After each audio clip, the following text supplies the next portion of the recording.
and welcome. I'm Steve Weir, and this is the 2021 BMW s1000rr complete with M package. You've seen this bike either on the road or at the track, and for 2021 it remains unchanged. But I want to take you past the visual reference to the bike as you know it, and into the realm of engineering and development, into what makes this bike tick. In the following 4-part video series, we are going to discuss in detail what it is that makes a BMW s1000rr so good and how to get the most out of your bike. Whether it's on the track or on the street, I'm going to provide you with everything we have learned about BMW's new platform, from chassis setup to how to pick the proper riding modes for the riding you will be doing. In this video, we break down the chassis, suspension, engine, and electronics, starting with the chassis.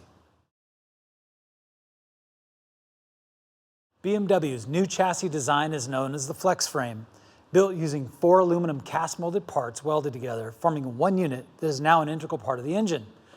Chassis and engine working together, providing flex, feel, and feedback.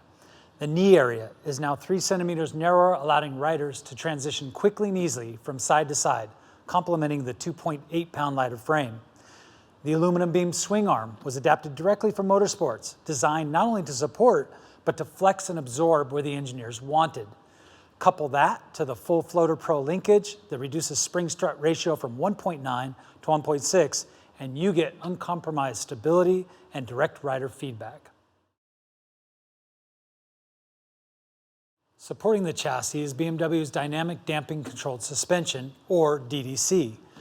This DDC package provides an electronically controlled damping system that utilizes standard shim stacks and a parallel bypass valve controlled by the DDC control unit to produce specific damping curves. These pre-configured damping curves are adjusted for each riding mode from your dash. For comparison, we look at road mode versus race mode. Road mode has a damping curve with softer damping characteristics for those unkempt backcountry roads or overdriven freeways, whereas race mode will have stiffer damping characteristics to support the higher speeds, heavier braking, acceleration, and smooth track conditions. The Race Pro modes allow you to adjust the front and rear suspension damping characteristics separately, changing the curve specific to the track or road conditions. But this is something we will dive deeper into when we set up your bike in a coming video. The spring support is controlled by the preload adjuster, which is adjusted manually on both the front forks and rear shock as seen here.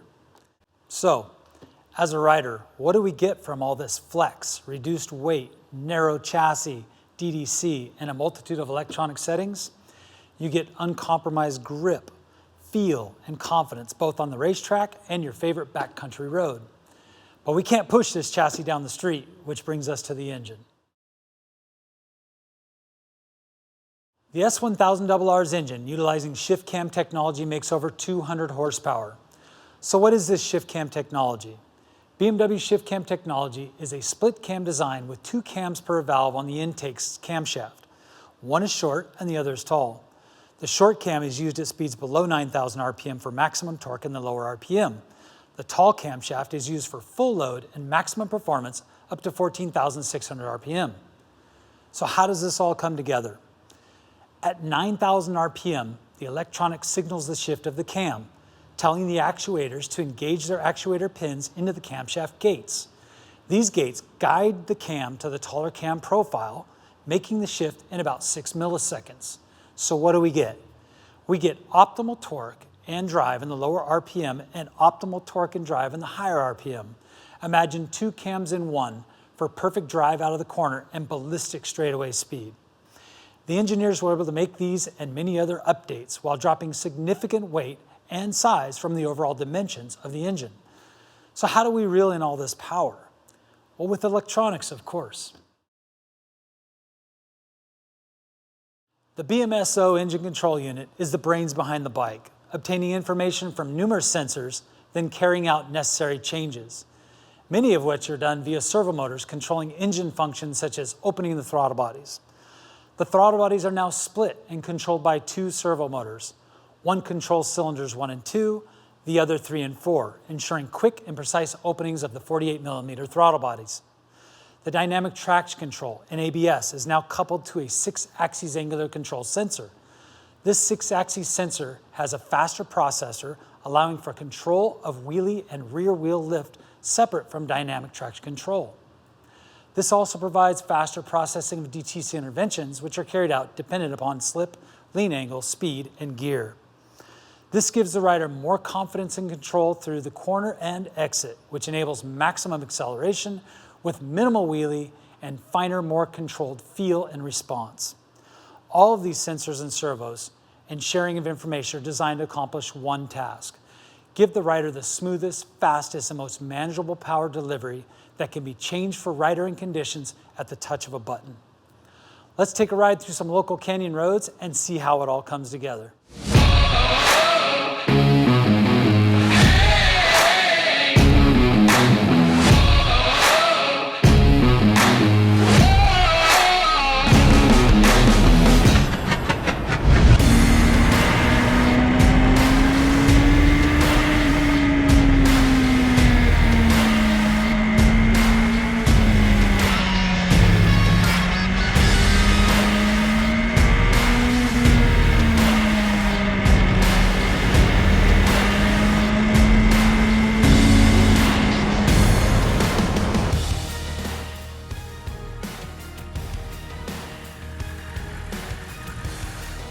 Wow, it's been a while since I got out on my favorite country road. I spend most of my time at the track. I gotta tell you, the package that BMW's put together is so amazingly balanced. Like, I softened up the suspension today, put it in road mode, and it was like the most comfortable, nimble, flickable.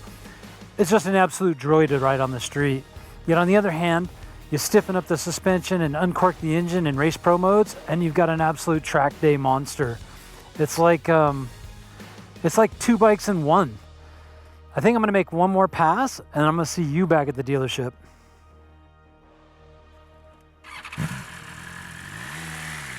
I wanna thank you all for checking out this video. I hope you enjoyed some of the overall details on the BMW s1000rr. In our next video, we look into the TFT Dash, specifically the functionality, benefits, and its ease of use. I want to thank Cross Country BMW for the support of this video series and Irv Seaver BMW for providing us this facility to work out of. Stay safe out there, guys, and keep the rubber side down.